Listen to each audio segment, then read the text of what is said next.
Bonjour tout le monde, j'espère que vous allez bien. Alors aujourd'hui, on va voir ensemble comment créer un design pour le print on demand. Donc c'est quelque chose qu'on me demande souvent.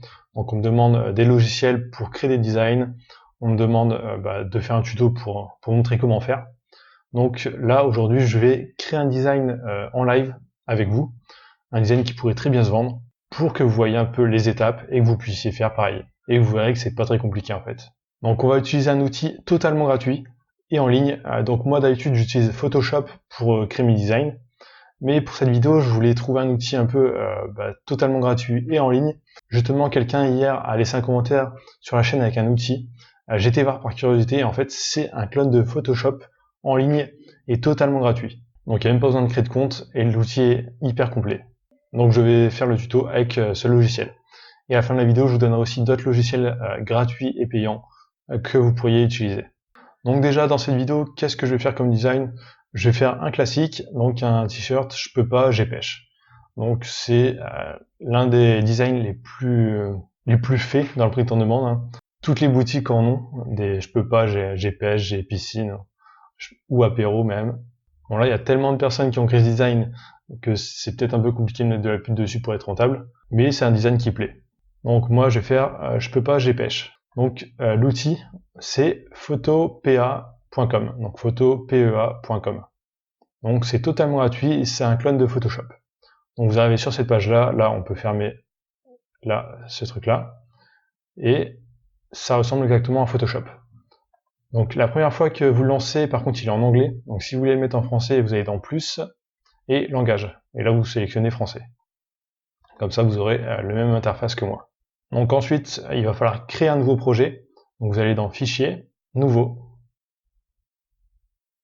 Ici, on va devoir mettre les dimensions. Donc moi, les dimensions que j'utilise souvent, c'est 4000 pixels de largeur et 4500 de hauteur. Donc là, vous choisissez bien pixels, PX. Ensuite, la chose importante, c'est les DPI.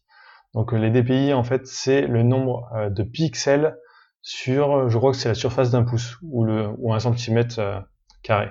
Mettez 300 minimum. Donc c'est important parce que si vous mettez moins et que vous l'importez par exemple sur Tezili, ça va vous mettre que la qualité n'est pas assez importante. Donc mettez 300 voire 400 si vous voulez être sûr. Ensuite l'arrière-plan, nous on veut un arrière-plan transparent et ensuite on fait créer. Donc là on a notre espace de travail. Donc ici on a les calques, donc l'interface ressemble à deux gouttes d'eau à Photoshop. Donc si vous avez déjà utilisé Photoshop, vous ne serez pas perdu. Donc les calques, c'est là où il y aura un peu tous nos éléments importants. Donc première chose que nous on veut faire, c'est ajouter un texte. Donc on va mettre en texte, je peux pas en premier ici. Donc là, on va dans l'outil texte.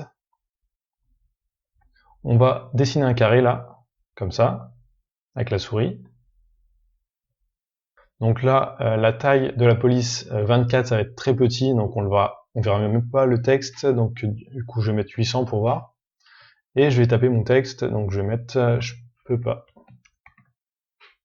Donc on voit que la police n'est pas belle du tout. Donc pour modifier la police, vous sélectionnez votre texte, c'est la chose importante. Pour redimensionner ou pour changer la police, il faut toujours sélectionner le texte. Vous allez là, ici, pour changer la police. Donc ça c'est le nom de la police actuelle. Et là vous avez toutes les polices. Donc vous avez déjà des prévisualisations sur le côté pour choisir. Moi une que j'aime bien c'est Cookie.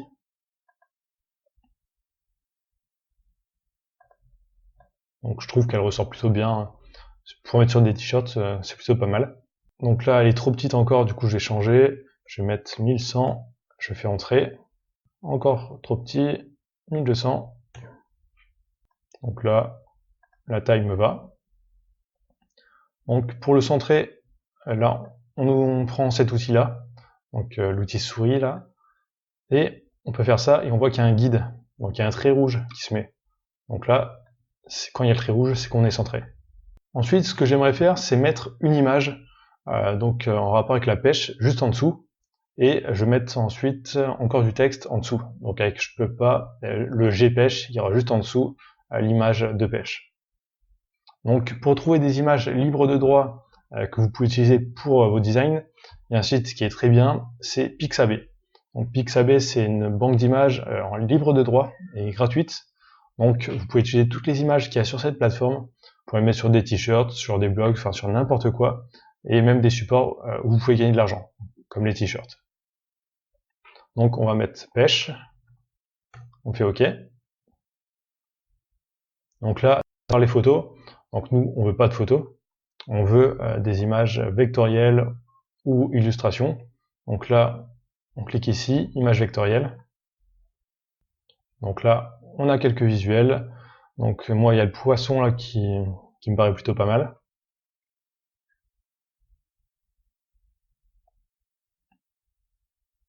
Il y a peut-être celui-là aussi. Bon, il y en a des centaines, hein, comme ça, vous avez plusieurs pages. Donc moi, je vais plutôt partir sur celui-là. Donc je clique dessus. Je fais télécharger gratuitement. Et là, vous sélectionnez la plus grande taille. Et vous faites télécharger. Donc ça nous a téléchargé l'image. Ensuite, pour l'importer dans Photopea, vous allez dans Fichier, vous allez faire Ouvrir et placer. Donc vous sélectionnez l'image.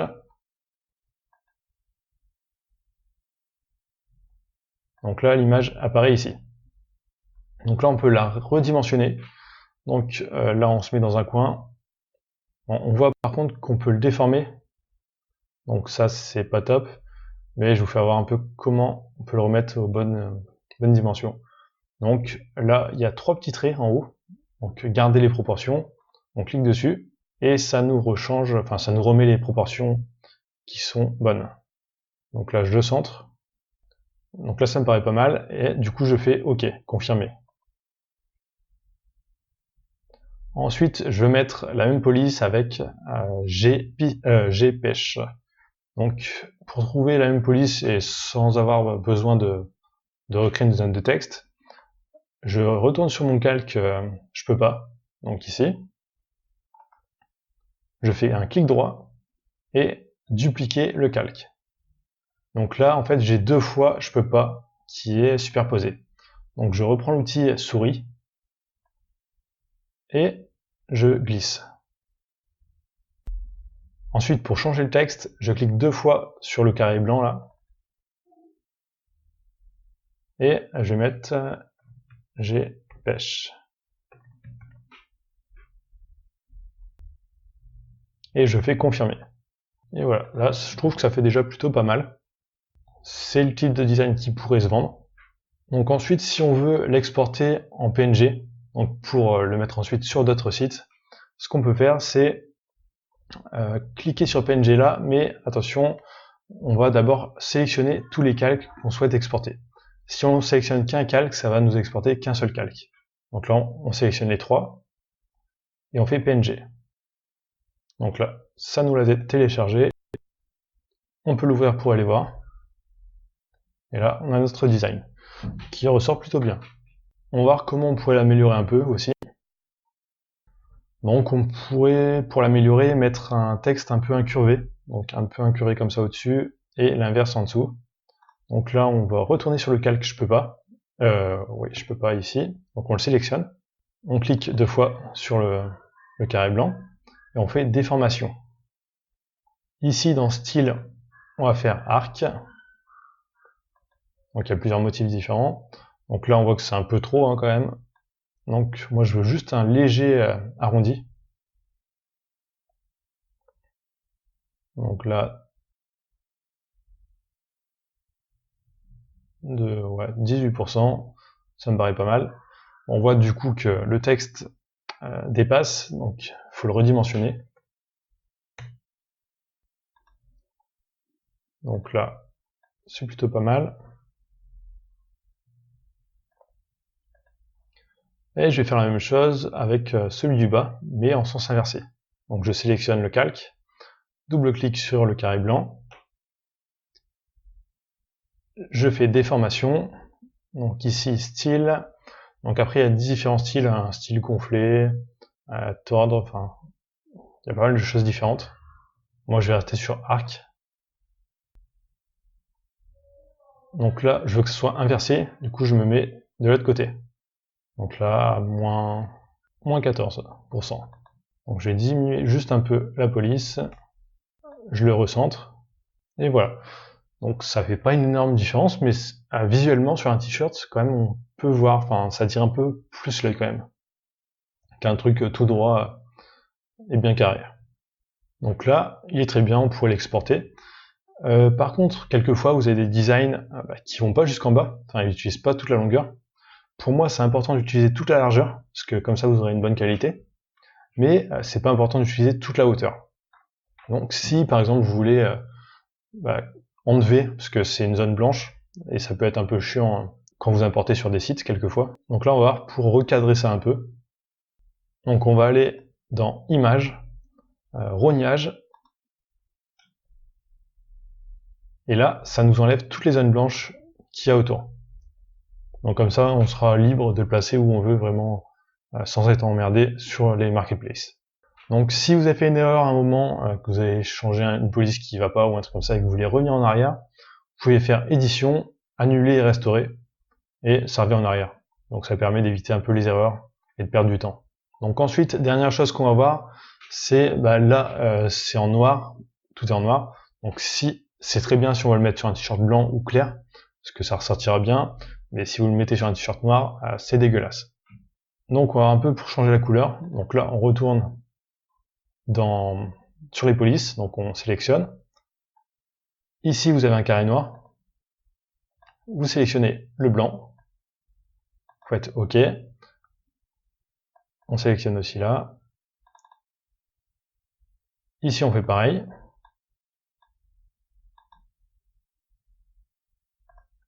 Et pour le design là, donc c'est un peu plus, c'est un peu différent quand même. Donc on sélectionne le calque. On va devoir sélectionner toutes les zones noires. Donc pour faire ça, on va aller, alors ça doit être ici, donc là, cet outil-là, et on va faire baguette magique. Donc là, il y a l'option contiguë qui est cochée. Ça, cet outil-là, ça va servir à sélectionner. Donc, mais ça, si la case contiguë est sélectionnée, ça sélectionner que les trucs qui sont attachés ensemble. Donc nous, on veut que ça sélectionne toutes les couleurs noires. Donc on clique sur une couleur noire. Donc là, ça nous a sélectionné tout ce qui est en noir. Ensuite, on va changer la couleur. Donc ici, vous allez sélectionner la couleur blanche. Donc moi, elle était déjà sélectionnée parce que j'ai déjà fait avant pour tester l'outil. Et on va aller ici, donc dans l'outil dégradé, et on va faire outil pot de peinture. Et on va sélectionner, et on va décocher la case contiguë aussi. Et on va cliquer sur le noir. Donc là, ça nous met un petit message d'erreur. C'est parce qu'il faut qu'on pixelise le calque. Donc on fait clic droit sur le calque et pixeliser. Et là, si on retente, normalement, ça fonctionne. Donc là, oui, on a tout qui est en blanc. Donc on a toujours le gris là, à l'intérieur du poisson qui pourra ressortir. Et là, du coup, on a juste à exporter. Et on a notre design qui est prêt pour un textile noir ou foncé. Donc ça, c'est un outil hyper complet. Je viens de le découvrir et il fonctionne exactement comme Photoshop. C'est pour ça que c'était plutôt simple à prendre en main pour moi. Donc si vous ne savez pas comment faire quelque chose sur cet outil-là, il y a un onglet Apprendre où il y a quelques tutos. Ou alors vous pouvez mettre sur Google tuto Photoshop. Et il y a de fortes chances que le tuto soit compatible aussi avec ce service en ligne. Alors, dernière chose qui pourrait être intéressante avec ça, c'est de cliquer sur plus et installer PhotoPA. Donc ce que ça va faire en fait, ça va l'installer dans les applications Chrome, donc un peu comme un logiciel. Et quand vous irez sur Chrome et dans l'onglet applications,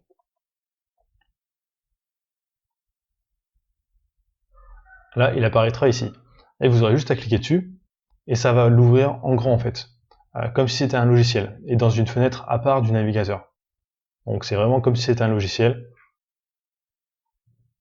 Donc moi je pense que c'est un outil que je vais utiliser quand même assez souvent, ce qui se lance plus rapidement que Photoshop sur mon PC en tout cas. Et en plus il est compatible avec les points PSD, donc les fichiers de Photoshop et pas mal d'autres extensions. Donc ça c'est un outil que je vous recommande vraiment, et il est totalement gratuit en plus. Donc ensuite, qu'est-ce qu'on pourrait utiliser comme autre outil? Donc l'outil le plus utilisé sûrement c'est Adobe Illustrator. Donc il est payant, mais c'est l'outil que un peu tous les designers utilisent. Bon, il est pas facile à prendre en main. Ensuite, le deuxième plus utilisé, je pense que c'est Photoshop. Bon, il fonctionne comme Photopea, c'est un peu le même principe. Ensuite, vous avez d'autres logiciels aussi comme Inkscape ou alors GIMP. Donc c'est des logiciels que vous pouvez installer directement sur votre PC et qui sont libres de droit. Bon, il y a Canva aussi qu'on pourrait utiliser, c'est un outil qui est génial, enfin il y a plein d'éléments qu'on peut ajouter directement et tout, ça peut faire gagner pas mal de temps. Mais dans la version gratuite, en fait, vous pouvez pas exporter avec un fond transparent. Donc vous êtes un peu obligé de passer par un service externe qui va vous supprimer le fond, et quelquefois sur les contours, en fait, vous pouvez perdre en qualité. Ou alors si vous voulez vraiment utiliser Canva, il y a la version payante qui permet justement d'exporter avec des fonds transparents. Donc voilà, j'espère que ce tuto vous aura aidé. Donc dans la description, je vous mets tous les liens, enfin de tous les logiciels là que je vous ai cités. Je vous mets aussi le lien d'une formation sur le print on demand dans la description. Donc si vous voulez vraiment apprendre plus en profondeur. Donc c'est pas une formation créée par moi, donc c'est un lien d'affiliation. Donc sinon, n'oubliez pas de me dire dans les commentaires ce que vous pensez de cette vidéo, si ça vous a plu, comme ça me pousse à faire d'autres vidéos dans ce style-là. Dites-moi aussi quel type de vidéo vous voudriez voir, donc si vous voulez un tuto spécifique. N'oubliez pas de vous abonner et d'activer la cloche pour rien louper parce que je poste là des vidéos tous les jours. Likez cette vidéo et je vous dis à très bientôt.